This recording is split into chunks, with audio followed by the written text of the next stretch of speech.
Welcome to Trial of the Hollywood Sex Therapist Killer, the harrowing and tragic story of Dr. Amie Harwick, who met a tragic end when she was allegedly thrown off her third-floor balcony by her stalker and ex-boyfriend, Gareth Pursehouse. Found clinging to life, but later succumbing to her injuries, Amie's death has raised many questions, with answers to be revealed in court. Join us as we dive deep into the ongoing trial of Gareth Pursehouse, the man accused of this heinous act, and as we seek justice for Amie. All right.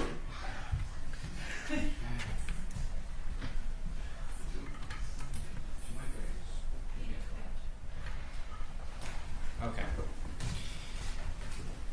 So you were having this conversation with this Google employee on February 21st, 2020, and this Google employee communicated to you that they completed their search based on the search warrant on the 21st of February.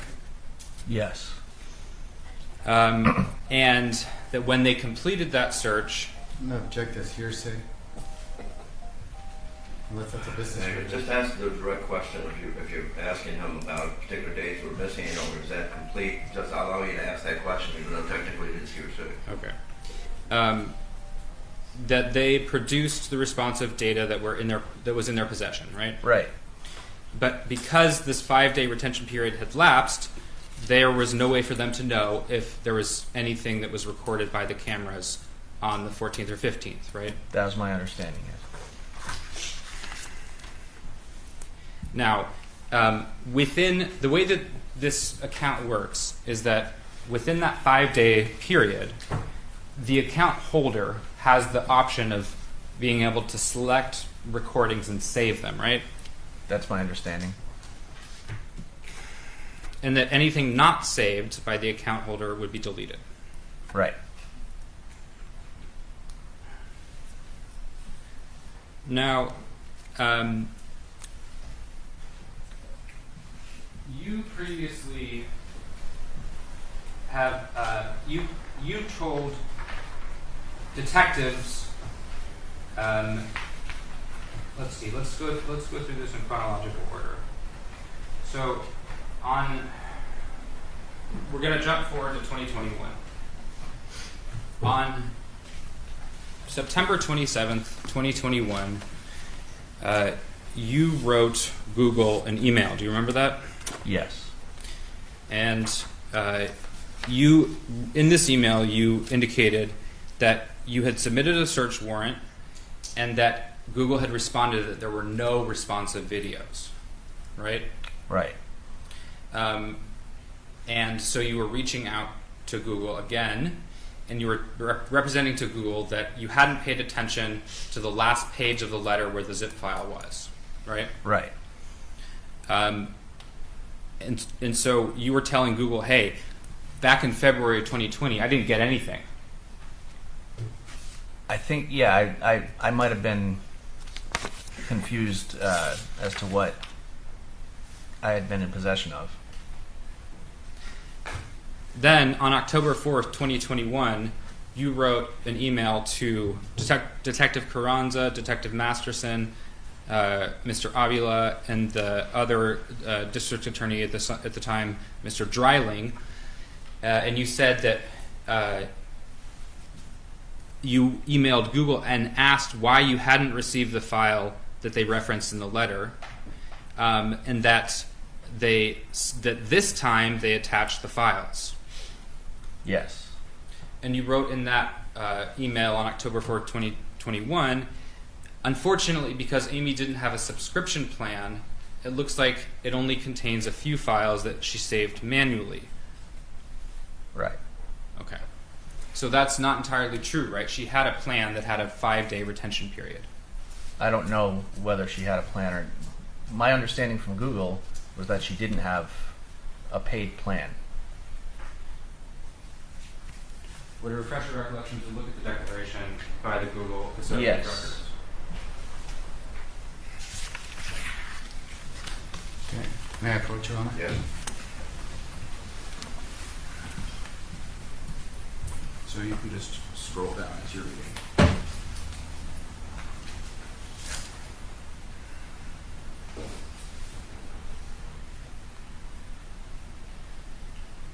Oh yeah. Okay.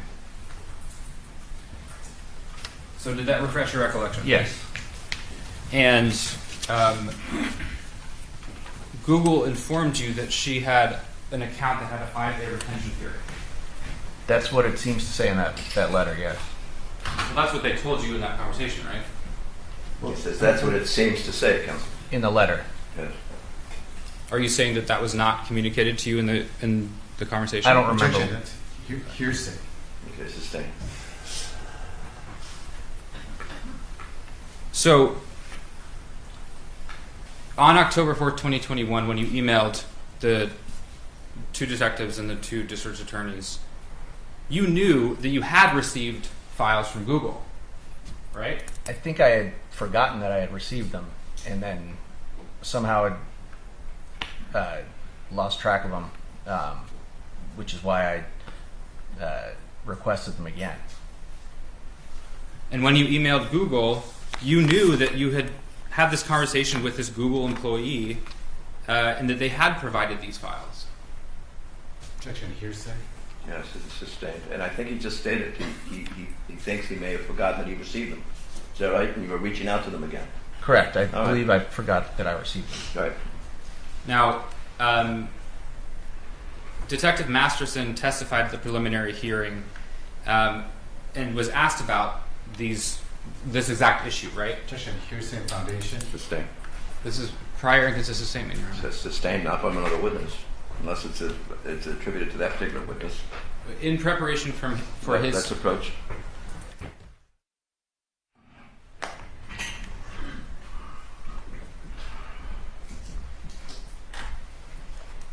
So, as I was saying, did you talk to Detective Masterson about this issue prior to Detective Masterson's testimony at the preliminary hearing? With regards to this issue, This issue being The Google Nest, subpoenaing Google for the Google Nest videos. I had many conversations with Detective Masterson about the videos, yes. And you told Detective Masterson that Google had not sent you any files. If that's what he testified to, then I'm going to object this. Yeah, and not only that, he's already stated that it was his belief that he had not, but it could have been that he forgot that he had. That's not inconsistent. If he's denied, I never received anything, he stated, I may have forgotten that. And so I reached out to them again. He testified that he got files, I understand. and then you know, Go a ahead. year and a half later said that he didn't get any files. That's I the understand that, inconsistency. No, but he's already explained it. He said I may have forgotten. And that's his explanation. So you just forgot, right? yes. Okay. Save it for argument later. All right. The exhibit with the videos. Okay. It's in the. Can I just play this?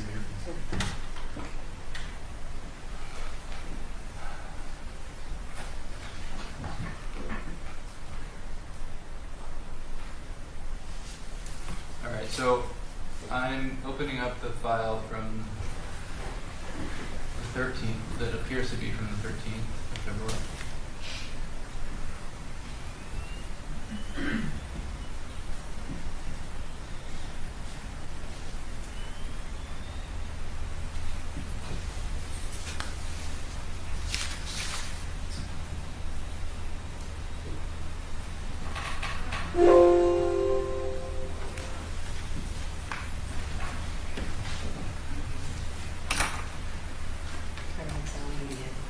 What? Let's try this.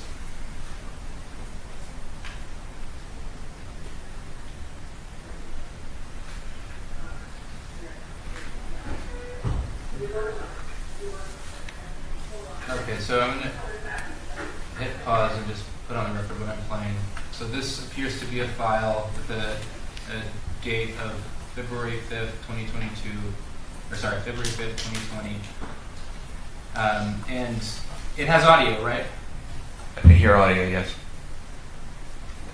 We'll go back to the beginning.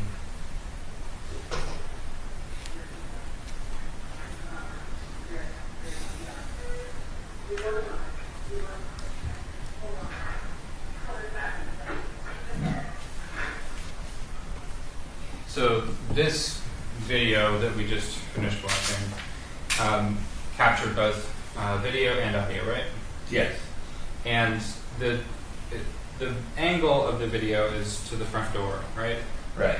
And then the French doors that are illuminated right here, I hit pause at 14 seconds, are the doors that the prosecution is alleging that Mr. Pursehouse entered through on the night of the 14th, right? Yes.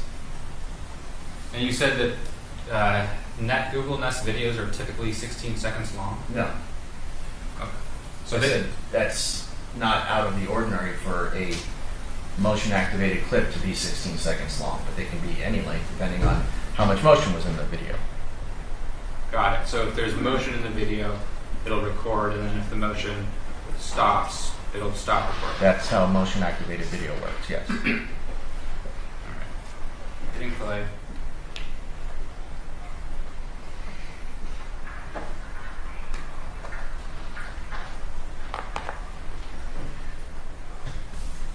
Now, so from that 14-second, I can't see the time stamp on this, whether it shows or not, but from the 14-second mark where I stopped, the motion, the people that were in the frame had gone out of the front door, and then the camera kept on recording for another roughly 14 seconds, right? Somewhere in there, yes.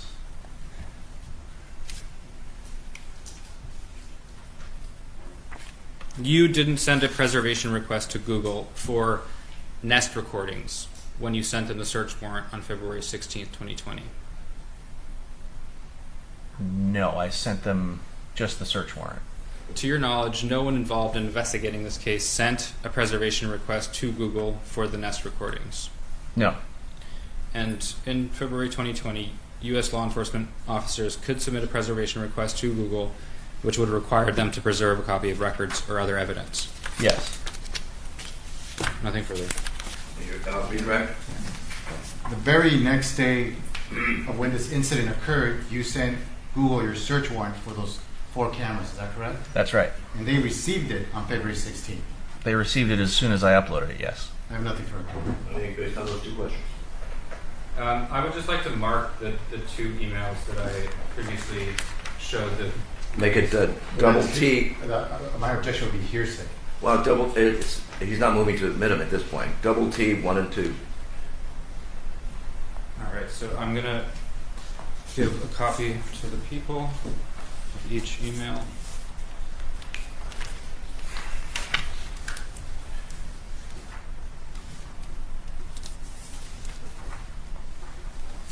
And just so the record's clear, I want to put on the record which is which. All right, so officer, I'm showing you an email dated September 27th of 2021. Yes. And I marked that as TT1. And this is the email to Google indicating that there were no responsive records when they had replied to the search warrant previously, right? Right. Now, TT2. Object is hearsay constitutes reading the email. All right. You could just give the date. And you're familiar with this, officer? Yes. Okay, I'll let him, at least as a descriptor, he can. And then October 4th, 2021 is TT2. And that's the email to Detectives Carranza Masterson and Deputy District Attorneys Avila and Dryling, Yes. indicating that you would not receive the files. And lastly, I'd like to admit the email from When I admit, Mark. Mark.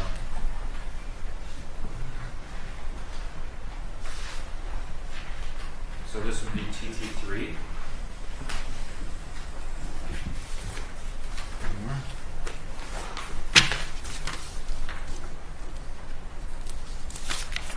This is the email that you sent on February 21st, 2020 to Google, indicating that you had received files and reviewed them. Is that correct? Right. Does that look like, do you recognize that email? Yes, that's I wrote that email. And that is TT3. No. Nothing further. Anything? On this last email, you're saying on February 21st, 2020, that you're reviewing videos that you received. Right. So that's what I was trying to explain is in September of or October of 21, when this issue came up again, I had just forgotten that we had gotten those videos because they were insignificant, and they just forgot that we had them. I have nothing further. Okay. You may step down, Detective. Thank you. Ethan. People call Detective Vinton to the stand. Right.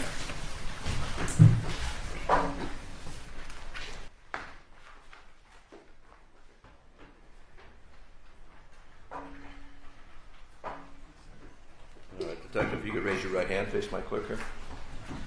Solemnly state that the testimony you're about to give and cause documented before this court should be the truth, the whole truth, and nothing but the truth, so help you God. I do. Thank you. Please state and spell what's your first and last name. Dave Vinton, Davevinton. All right, Mr. Avila, who's inquiring? I am. Okay. Please tell the jury what is your occupation and current assignment.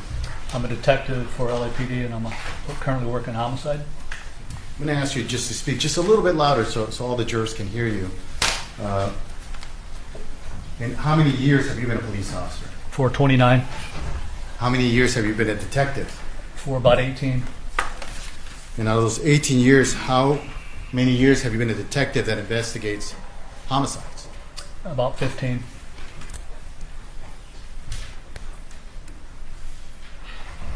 I want to draw your attention to the date of February 15, 2020. At any point, did you go to the location of 2086 Mount Street in the Hollywood Hills? I did. Okay, and there was a crime scene there. There was, correct. Okay, that was related to the death of Dr. Amie Harwick. Yes, it was. And at some point the following day, did you receive information to go to an address for an individual by the name of Gareth Pursehouse? I did, yes. And was this an address in Playa del Rey? Yeah, I believe it was 8148 Cordova in Playa del Rey. Is it Cabora, Cabora Drive? Correct. And at about what time on February 15, 2020 did you get to that location? Sometime in the evening, early evening hours. And prior to, what's the process when you go into someone's home and you're about to search it? Well, first of all, was it done pursuant to search warrant? It was, yes. So once you have the search warrant and you go into the home, what's the process to searching a home? What we do is take photographs prior to, and then we'll assign detectives certain assignments for photos, for collecting the evidence and searching the location, and we'll take photos afterwards. Okay. And are photos taken of, like, let's say, the door, if there's a living room, if there's an outside patio? Yes, good overall photos. And is it true that sometimes you don't know if a location is relevant or not? You know, if it's relevant or not relevant to your case, you take photos anyways? Correct. And if you see an item of evidence, it may be relevant, it may not, a photo is taken sometimes. Yeah, and if we were to recover it, we take a photo. Correct. I'm going to reference certain photos for certain items that were located there. Were you present when certain property was recovered from 8148 Cabora Drive? I was, yes. Okay, and you were told that that's the address for Gareth Pursehouse? Yeah, he had resided there. Were you there when he was arrested that day? I was there afterwards. Did you see him? No. And how many officers conducted the search of his residence? I think there were about 4 of us. I'm going to show you a series of photographs of items recovered at that location and ask you if you recognize them. You want to have a 2-page document with a PI6 at the very top corner showing some what appears to be some tennis shoes. May this be marked People's Next in Order? 73. Is that 2 photographs? Yes, 73A and B. Yes. All right. Looking at is PI 6.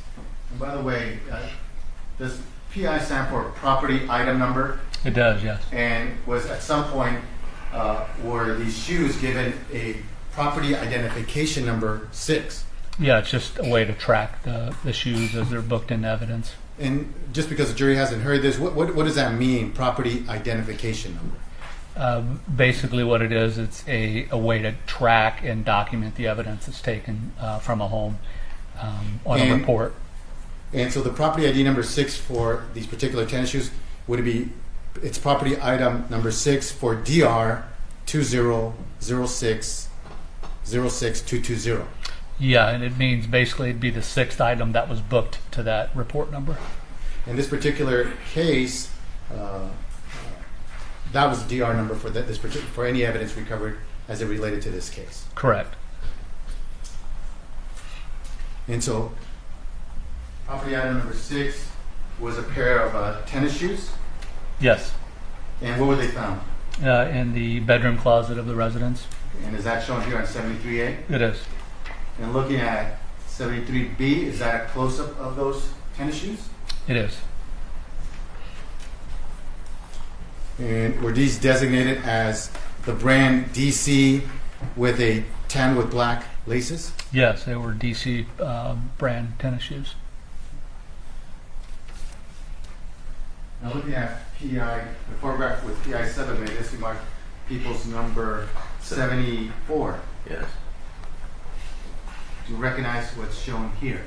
Yes. What is that? Those are shoes that were recovered in the bedroom closet as well.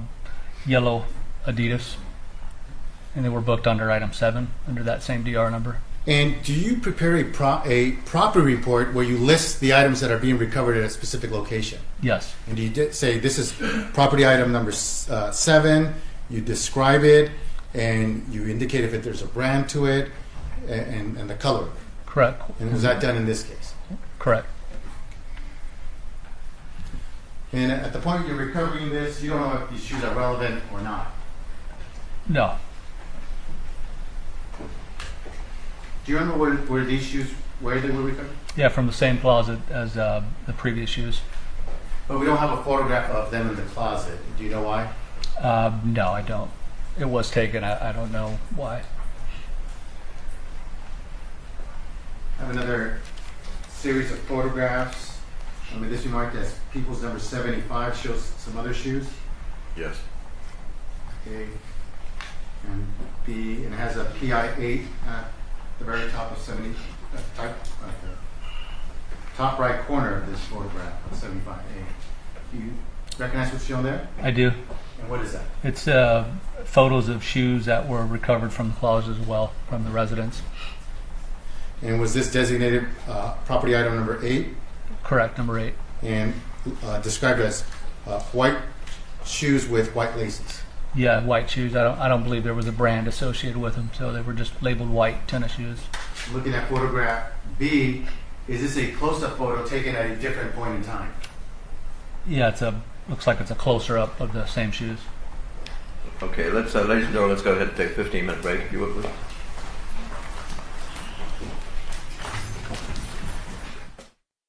Back on the record, counsel.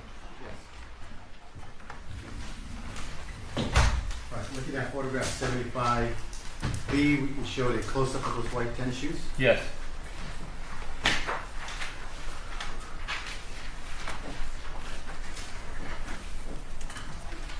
have 2 other photographs showing some shorts. May this be marked people's next in order, people's number 76.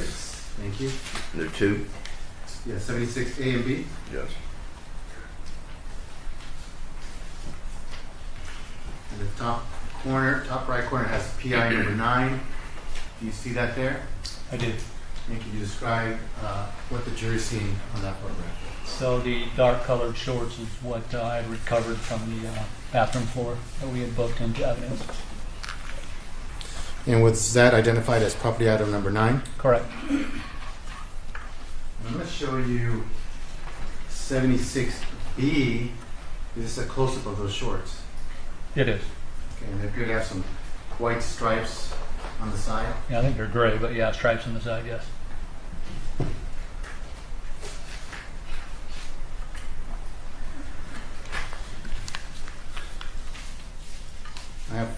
4 photographs. And this remark people's next in order. People's number 77. Yes.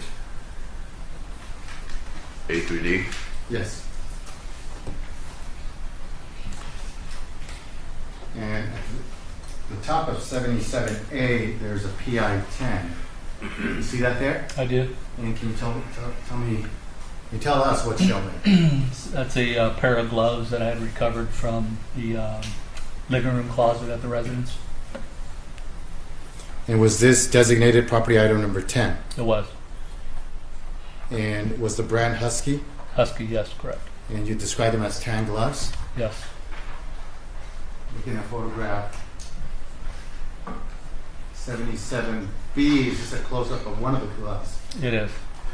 And looking at photograph 77C, is that a close-up of the 2 gloves? Yes. And there appears to be tan, would that be the top of the glove, the tan parts? Yes, correct. And looking at photograph D, would this be the bottom of the glove? The palm side is black, yes.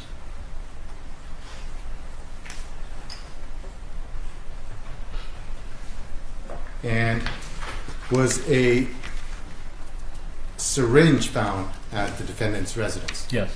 When I have a series of 3 photographs, and this we mark people's next in order. 78 A through C.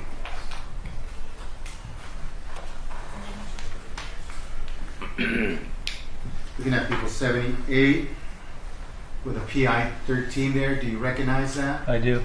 What is that? That's a syringe that was recovered from the kitchen cabinet of the residence. Was it in one of the drawers? It was on the shelf. And looking at photograph 7B, is that a close-up? It's a close-up of the same syringe. And on your property report, was it designated where exactly in the apartment it was found? Yes. And how was that described? I believe it was in the kitchen shelf at that address. And did you also describe it as a plastic syringe with yellow residue, unknown narco? Yeah, it appeared to be some type of residue in the syringe itself. And the brand, do you see the brand there? Yeah, EXE. EXEL. XL, I believe. Yes. And I'm going to show you a photograph of 24A. This is a different syringe. Ask you if the brands appear to you to be similar. Let's see. I'm not going to be able to place it, but I'll show you one at a time. That's the syringe from defendant Pursehouse's residence with Yes, XL? correct. With the yellow? Yes, correct. And I'm going to show you another photograph, 24A.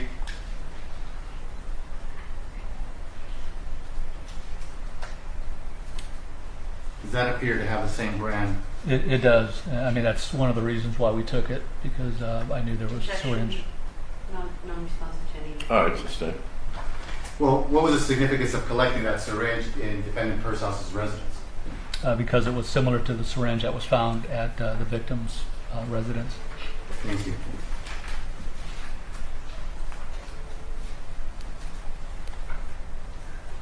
And were all these items booked into evidence under DR number 2006-06220? They were. And can you tell the jury, what does that mean, booking the evidence? Well, that's basically, we used that report number to track the evidence itself, and anything that we recovered that we designate as evidence, we have to book it into our property where it's maintained. Where's that? Where was this property taken to? To 1130 South Vermont in Olympic Division. And that's where it was booked into evidence? Yes. I have nothing further on. Cross-examination. Thank you.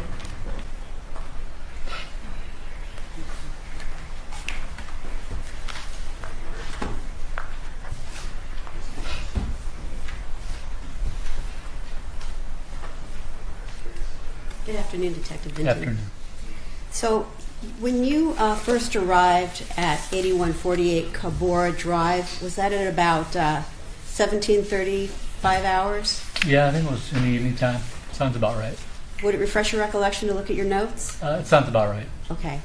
So when you first arrived, did you first speak with a woman, and I'm not going to use her last name, we're not using it, first name Angeli, last initial G? I did. All right, and did you take a statement from her with another detective? I did. It was myself and Detective Fretlore had interviewed her.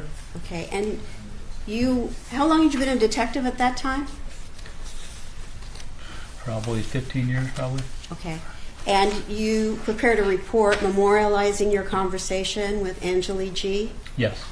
And when you prepared that report, you realized the investigating detectives were going to be relying upon your report in preparing their reports. Is that correct?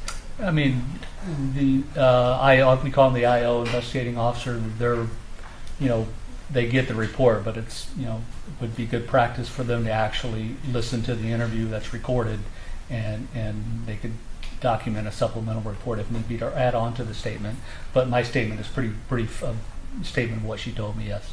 Did you review your statement before testifying today? No, I did not. Did you review the video recording of your interview of Angeli G? No. Okay. Do you recall having a conversation with her?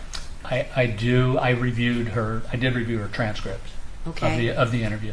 And do you recall specifically asking her whether she noticed any injuries on Gareth Pursehouse? I did, yes. And do you recall that she told you that she noticed he had a black eye, but she did not ask him what happened? Yeah, she had mentioned to me that she had seen or saw that he had a black eye.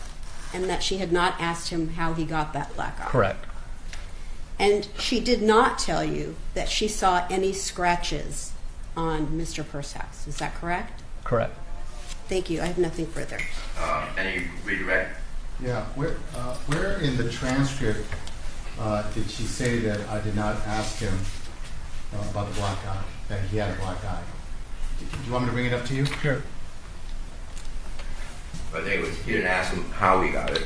Was the question, wasn't it? Right. I think what counsel said is that she told the detective that she never asked Gareth Pursehouse how he got the black eye. And so what I'm asking is, I'm showing you page 6, where it says one time he had the black eye, and I may be missing it, but where in the transcript does it say that she told you that she never asked Gareth Pursehouse about how he got the black eye? You take your time with that.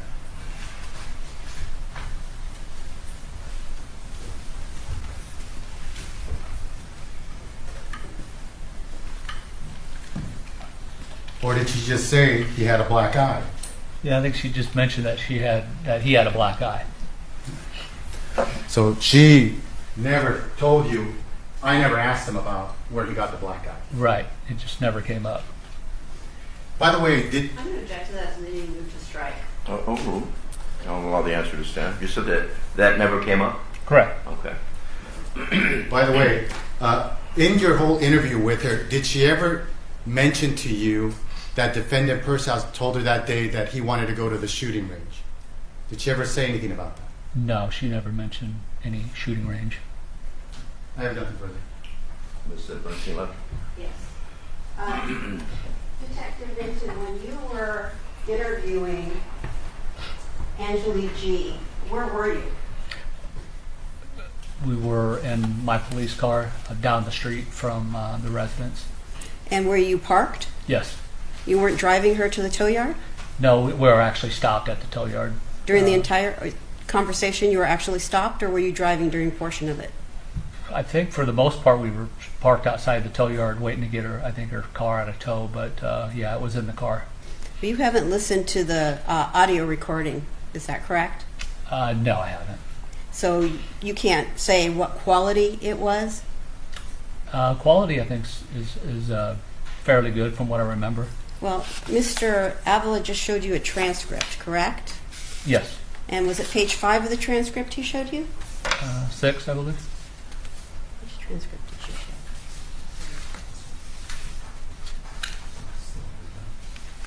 Okay, well, let me do that.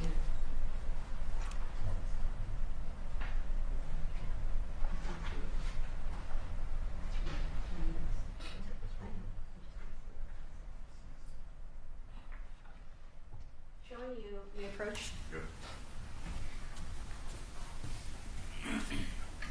showing you the same transcript on page 6. What is typed after her words when she said one time he had a black eye? So refer to line 13. The next word is inaudible. Inaudible, meaning the person who is transcribing the audio tape could not hear what was said, but that there was something said. Yeah, that's my understanding what it means. But you were present during that conversation, and you heard or Angela G. say what you wrote into your report, which was specifically she had noticed a black eye, but did not ask him what happened. Is that correct? Yeah. Can I refer to my report prior to? This report? Yeah, please. Yes. Thank you.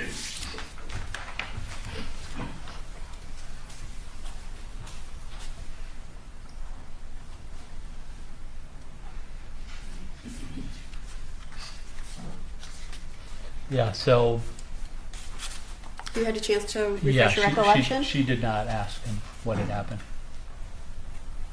I'm sorry, she did not ask him. Correct. Thank you. Nothing further. Okay. Is the report your interpretation of the conversation? Yeah, it's what she said, what she told But me. you looked at the transcript, correct? Right. But no one presented to you. Object to this is leading and asked and answered. Well, I don't know, we'll just finish your question, but Yes. Has anyone played the audio tape for you to verify what she actually said in that part? I'll allow the question. No. And your summary of her is your report a summary of your interview with her? It is. And when you're summarizing it, are you going off memory? What I normally do, my practice is I'm summarizing it as I'm listening to it. So if it's in the report, that's what I remember. That's what I heard being said. Okay. So that's what you believe you heard on there? Yes, that's correct. Okay. I have nothing. I'm sorry, I couldn't hear that last part. Are you still maintaining that she told you she didn't ask him how he got the black eye? That's correct. All right. Thank you very much. All right. Nothing further. You may step down, Detective. Thank you.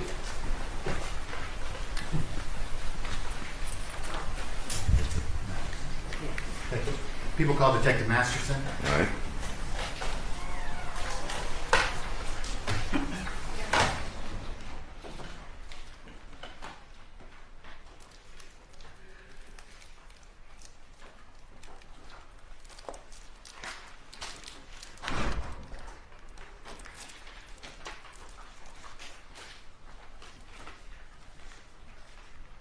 All right, Detective, if you could raise your right hand. Do you solemnly state that the testimony you're about to give and the cause now pending before this court is the truth, the whole truth, and nothing but the truth, so help you God? I do. Thank you. Have a seat.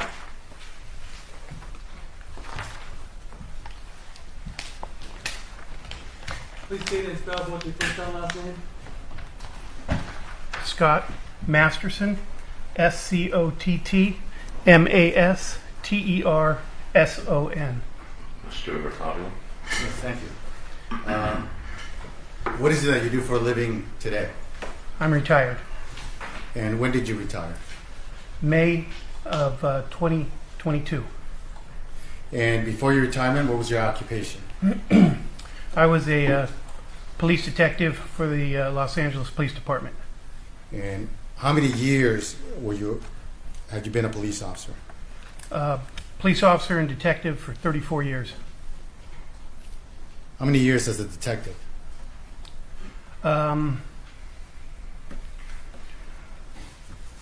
27, something about that. And about how many of those years investigating homicides? About 15. Now, were you one of the investigating officers in this case, in the death of Dr. Amie Harwick? Yes, I was. And what does that mean to be one of the investigating officers? The investigating officers, or IOs as we call them, you work the case, you investigate, you interview witnesses, you help collect evidence, you meet with the district attorney, or whatever it takes to get a resolution to the case. That's your position. I think maybe the easiest way to think of it is you're a general contractor on a building, so we oversee everything. We got plumbers, we got electricians, we got flooring people, roofing. He's making an analogy. So Yeah. we got it. Go ahead. So there are several detectives assisting to investigate this case. Correct. But you're one of the main detectives that things are funneled to. Right. Well, I think he's paraphrasing what he stated. Is that correct? Yes. And who's the other investigating officer in this case? Detective Carranza. And is he the gentleman that's here behind me? Yes. President Court? Thank you. And on February 15th, 2020, when were you notified or assigned to investigate the death of Amie Harwick? I was notified at my home through a phone call sometime in the early morning hours before 5 a.m. Okay, and why did they notify you as opposed to some other detective?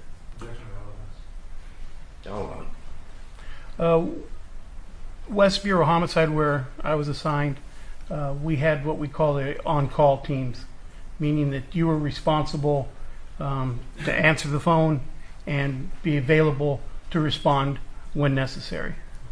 And it was just the luck of the draw. And at about what time did you arrive at 2086 Mound Street on February 15, 2020? About 5 a.m. And were other people there already? Yes. And do you remember who was there? I don't need names, but just the type of personnel that was there. There was uniformed police officers who were the first responders to the location.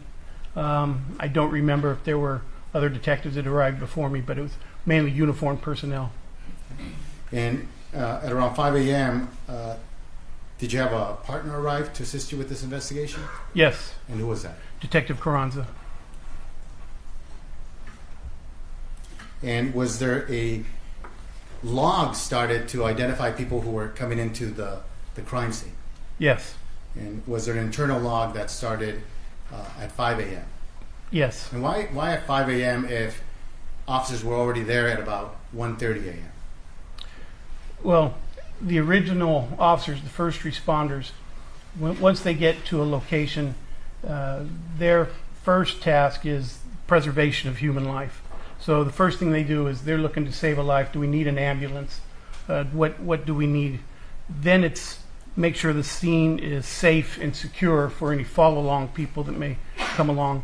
And then once it's been established that we have a crime scene, then they will set up the yellow tape, block off traffic, do whatever's needed, and start the log so they can then keep track of who comes in and who comes out of the crime scene. And so why was it started at 5 a.m.? It took them about that much time to get everything in position and people in place to work the crime scene. And were photographs taken of any evidence at the location? Yes. And at this point, when you're there at 5 a.m., do you have an idea of what has occurred at that location? I mean, you got a call about the nature of what was occurring? Yes. Okay, so you had an idea? Yeah, I was told that there was a homicide. Okay. And based on that, does that affect how you investigate the case? Yes. And the kind of things you look for? Yes. And now, were photographs taken of items found at that location or around that location? Yes. And was a property report generated? Yes. And a property report would be where you report what items you're recovering at this particular location. Yes. And would they all be tied in to the report number in this case, 20-06-06-220? Yes.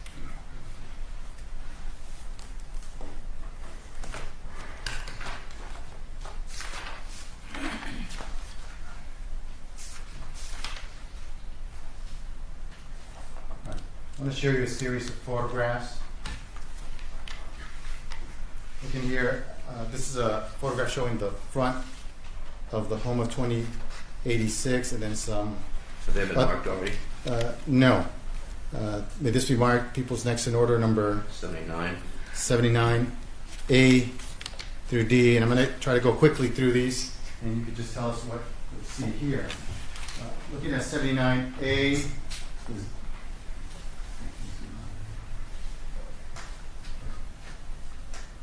does that show the front patio to 2086 Mount Street? Yes, And you see the French doors there? I do. And there appear to be some damage to them. I don't know if you can see it on this photo. Yes, there does. Looking at 79B, can you tell the jury what is this photograph of? This is the back side of the house that we were just looking at. The front of, there's a hill and some shrubs, bushes in the back of the house. Let me ask, is this the neighbor's house, the back of the neighbor's house? Yes, And was that like an empty lot behind the neighbor's house? yes, And look at here at 79B, and I'm going to go to C. Is that a close-up of that item? yes it is. And it has a marker with a PID 1. What does PID stand? That stands for photo identification number. Now, is photo identification number different than property item number? Yes, Can you explain the difference? sure. So a PID number, the photo ID number, is just a number that's used sequentially to note different items that were discovered or interested in. An item number is a number that's given to something that we seize or take and then book into our property for use as evidence later on. So a photo ID number and a property or a item number may not match up. You know, photo ID may not be item 1. And looking here at photograph D, do you see where it says property ID number? And then it has on this bag at number 35, and also on the very top it says item 35. So this photo ID number 1, but it was booked as property item number 35. Correct.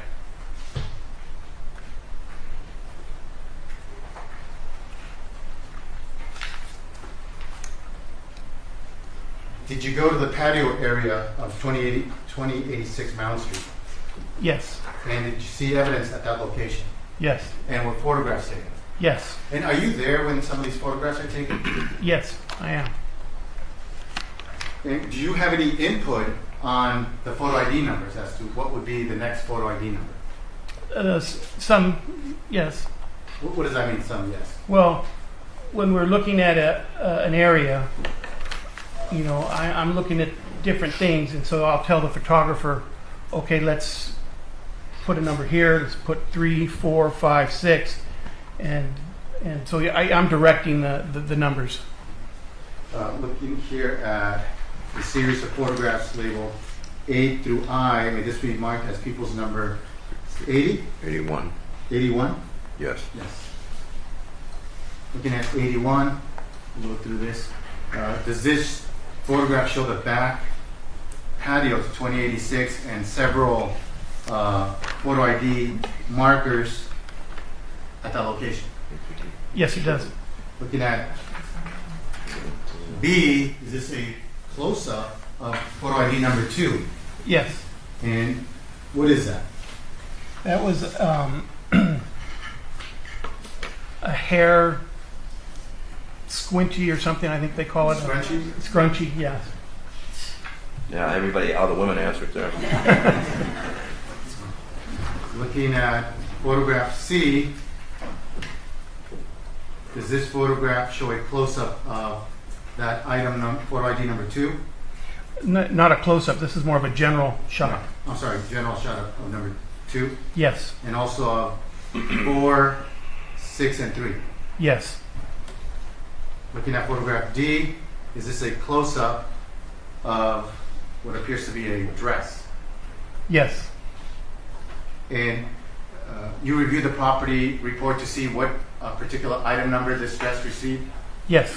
And is this item number 23, is that the correct item number for the dress? Yes, it is. And looking at photograph E, is this a close-up of that dress? Yes, it is. And it appears to be torn, is that correct? Torn, cut. And that could have been done by the paramedics. Yes. Looking at photograph F, photo ID number 4, you see that?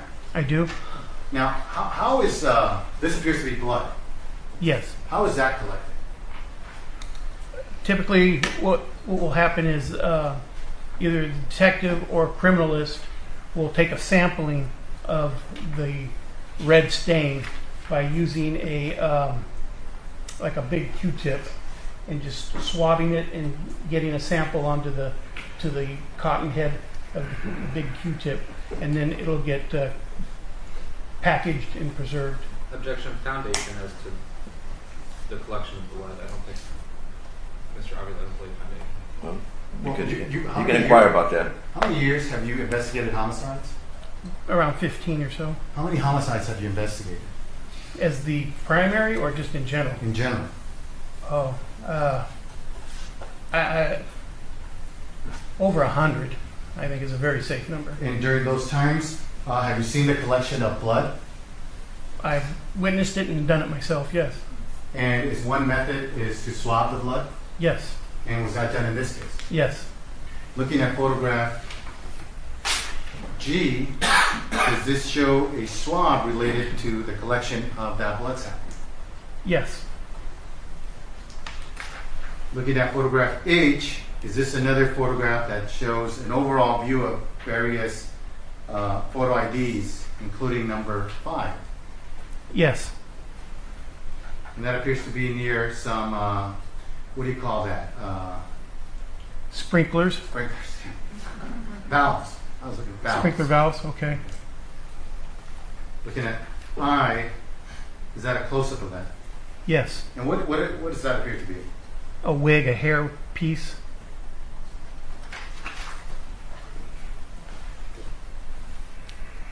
Or just interrupt, that was actually people's E. 80? Yeah, that's what I thought. Okay. Can we be, can we, instead of calling it 81, can we call that 80? Yes. So I'm just going to scratch out the 81 and write 80 on 80A. All right, thank you. Looking at another series of photographs, A through I, may this remark people's number 81? Yes. So you did what you said? Looking at people's 81, is this an overall view of photo ID numbers 4, 6, and 3? And 2, yes. And 2. Thank you. And photograph B, is that a close-up of number 6? And I'm just gonna go back to 81A. That shows where the general location for number 6, Yes, it does. for photo ID 6. And looking at photograph B of this exhibit, does that show a close-up of photo ID 6? Yes. And what is that? I believe it's an earring of some sort. Objection. Speculation. Well, you said you believe it is, right? You can't conclusively state that it is, right? I'm afraid I from this picture I can't really tell. Okay. Do you have the property report with you? I may. Well, I'm not going to go through that, but it looks like what? At this point, I'm not really sure what it Okay, is. that's okay. Looking at photograph C, is this a close-up of that item? Yes. Does that help at all? The back of an earring, You don't know. but I don't know for sure. But that was also booked into evidence Yes. as item 26. Yes. Looking at this photograph D, does that show a wide shot of the location of photo ID number 7? Yes. Photograph E, does that show a close-up of photo ID number 7? Yes, it does. And was that designated property item number 27? Yes. As shown us on the top right corner. Yes. And can you tell us what that is? A necklace. Looking at photograph F, is that a close-up of that photo ID number 7 item? Yes, it is. And to you, it appears to be a necklace with some type of emblem on one part of the necklace. Objection leading. A couple of them. Yes, it's to me it is a necklace with a some sort of charm. Photograph G. This is a view of the location of photo ID number 8, what appears to be some boots. Yes. Photograph H. Is that a close-up of those boots? Yes, it is. And now this photograph H, this is taken at a different location. Correct. This is not at the crime scene. And what's the purpose of having a ruler right there in the middle of this photograph? It's just to give you some kind of context as to the size, the length, the width. And was this booked into evidence as item number 28? Yes, it was. Looking at photograph I, does this show the heel of the boot? Yes, it does. Okay, and was the heel measured? Yes, it is. And was, thank you.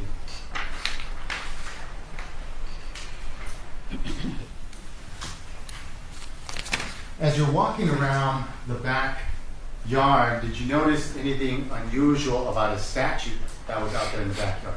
I did. And what was that? One of the arms on the statue was broken off. It was a statue that had multiple arms on each side.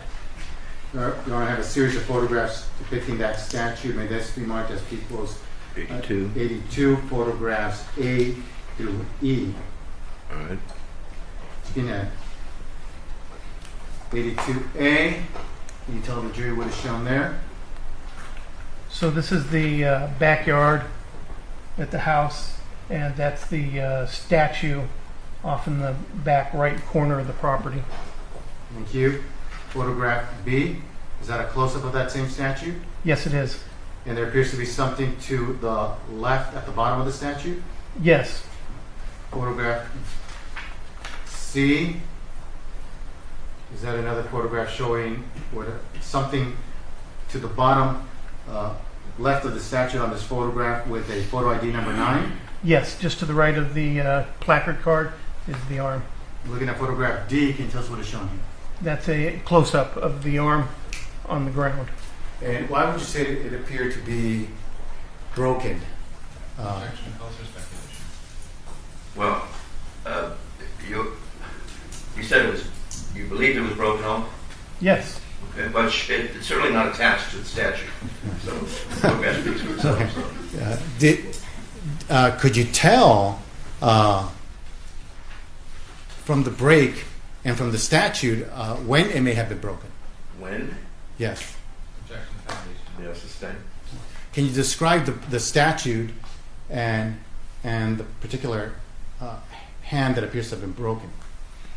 So this statue was in the back right corner of the property, elevated off of the ground level. It was like up in a planter type of an area. And the statue had, like I said, multiple arms on each side of the body of the statue. And there was just one point where an arm was broken off or was no longer attached to the body of the statue like all the other arms.